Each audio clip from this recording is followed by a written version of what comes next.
بسم اللہ الرحمن الرحیم۔ ایک دانا سے غنا کے متعلق پوچھا گیا، یعنی ایک عقل مند آدمی سے ایک امیری کے بارے میں پوچھا گیا کہ غنی شخص کون ہوتا ہے۔ اس نے کہا کہ قلیل امیدیں اور معمولی سے رزق پر راضی رہنا، یہی غنا ہے۔ روایت ہے کہ حضرت ابراہیم بن ادھم خراسان کے امراء میں سے تھے، یعنی خراسان جو علاقہ ہے اس کے امیروں میں سے آپ کا شمار ہوتا تھا۔ ایک مرتبہ آپ محل سے باہر نکلے، محل کے قریب ایک آدمی کو دیکھا جس کے ہاتھ میں ایک روٹی تھی، اور اس وقت وہ بھوکا بھی تھا۔ وہ روٹی کھا کر وہیں سو گیا۔ تو حضرت ابراہیم بن ادھم نے ایک اپنے غلام کو کہا کہ جب یہ شخص نیند سے اٹھے تو اس کو میرے پاس لانا۔ تو اس غلام نے ویسے ہی کیا۔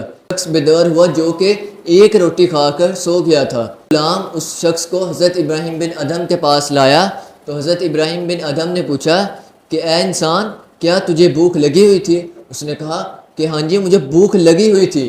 کہ کیا تو خوب سیر ہو گیا، یعنی ایک روٹی سے کیا تیرا پیٹ بھر گیا ہے؟ اس نے کہا جی ہاں، میرا پیٹ بھر گیا ہے۔ تو حضرت ابراہیم بن ادھم نے پوچھا کہ کیا تو خوب سیر ہو کر سویا، یعنی تجھے نیند اچھے سے آئی کہ نہیں؟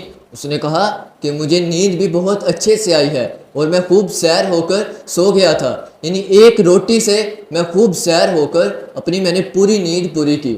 تو یہ بات سن کر آپ نے کہا کہ آئندہ میں دنیا کے حصول کے لیے کبھی بھی سرگرداں نہیں پھروں گا، یعنی کبھی ادھر ایسے میں کبھی نہیں پھروں گا، دنیا کے حصول کو ترک کر دوں گا۔ کیوں؟ کیونکہ نفس انسانی تو ایک روٹی پر بھی قناعت کر لیتا ہے۔ اور ایک شخص نے عامر بن عبد القیس علیہ الرحمہ کو اس حال میں دیکھا کہ آپ نمک کے ساتھ کچھ کھا رہے ہیں۔ اس نے کہا اے بندہ خدا، کیا تو اتنی سی رزق پر، اتنی سی چیز پر خوش ہے؟ تو آپ نے کہا کہ جو شخص دنیا سے راضی ہو جاتا ہے تو اسے کس چیز کی خوشخبری ملتی ہے؟ اسے کیا ملتا ہے؟ یعنی اس شخص کو کچھ بھی نہیں ملتا۔ اور پھر آپ نے خود ہی فرمایا کہ جو شخص دنیا پر راضی ہو جاتا ہے اسے آخرت نہیں ملتی، اور جو دنیا کو ترک کر دیتا ہے اسے آخرت ملتی ہے۔ یعنی وہ دنیا کہ جو آخرت کے مقابلے میں بالکل ایک ذرہ برابر ہے، ایک معمولی سی چیز ہے، اس دنیا پر اگر کوئی راضی ہو جاتا ہے تو اسے آخرت نہیں ملتی، اور جو اس دنیا کو ترک کر دیتا ہے اس شخص کو آخرت ملتی ہے۔